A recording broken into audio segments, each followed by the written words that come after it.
नमस्कार, मैं संदीप तिवारी। आप देख रहे हैं अमर उजाला। राजधानी भोपाल में तुषा आत्महत्या केस लगातार गरमाता जा रहा है। यहाँ ये मामला लगातार चर्चा में है। आपको बता दें, इसमें लगातार परत दर परत खुल रही हैं, नए-नए खुलासे हो रहे हैं। जहाँ एक तरफ तुषा के परिवार वाले लगातार आरोप लगा रहे हैं कि उसका मर्डर किया गया है, तरह-तरह के आरोप लगा रहे हैं। दहेज प्रताड़ना का केस लगाया, उन्होंने एफआईआर दर्ज कराई। वहीं दूसरी तरफ जो रिटायर्ड जज हैं, जिनकी बहू थी, वो कह रही हैं कि इस तरह की सुर्खियाँ बटोरने का मामला है और इस लगातार जो परिवार है सुर्खियाँ बटोरने की कोशिश कर रहा है मीडिया में आके।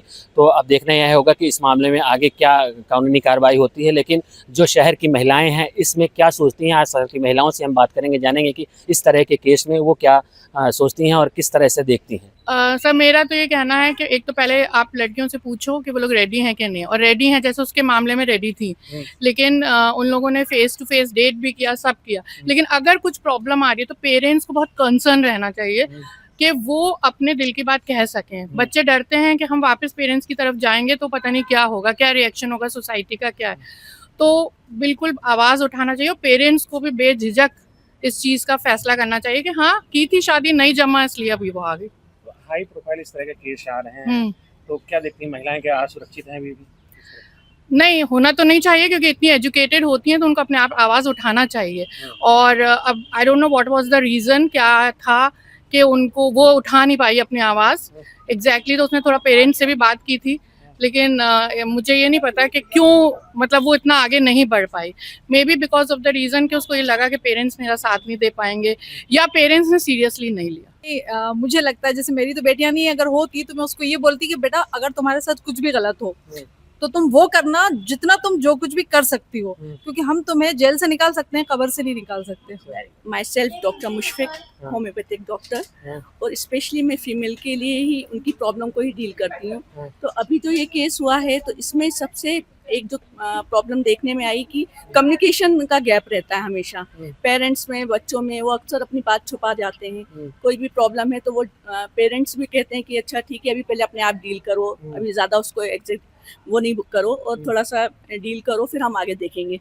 और उसी चक्कर में बच्चों का और पेरेंट्स के बीच में जो गैप होता है, बच्चे अपनी प्रॉब्लम खुद सॉल्व करना चाहते हैं, खुद भी नहीं डील करना चाहते हैं, और उसमें ही ये बड़ी घटना हो जाती है।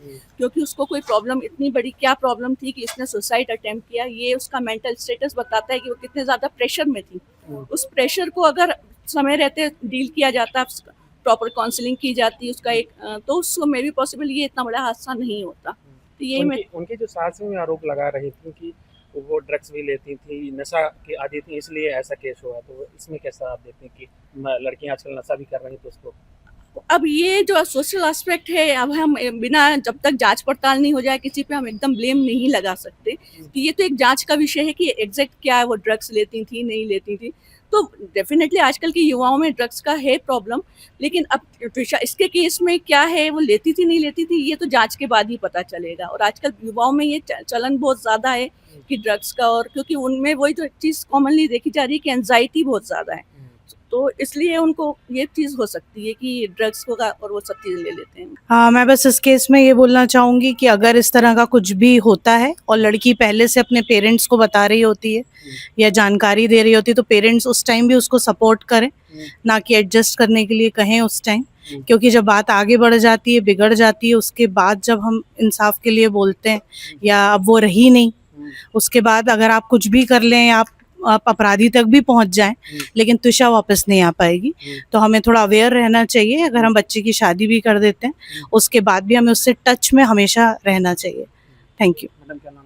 जी, डॉक्टर अंकिता वर्मा। आपके राज्य की खबरें, आपके शहर की खबरें सबसे पहले जानने के लिए देखते रहें अमर उजाला। चैनल को सब्सक्राइब जरूर कर लें और पाएं हर अपडेट।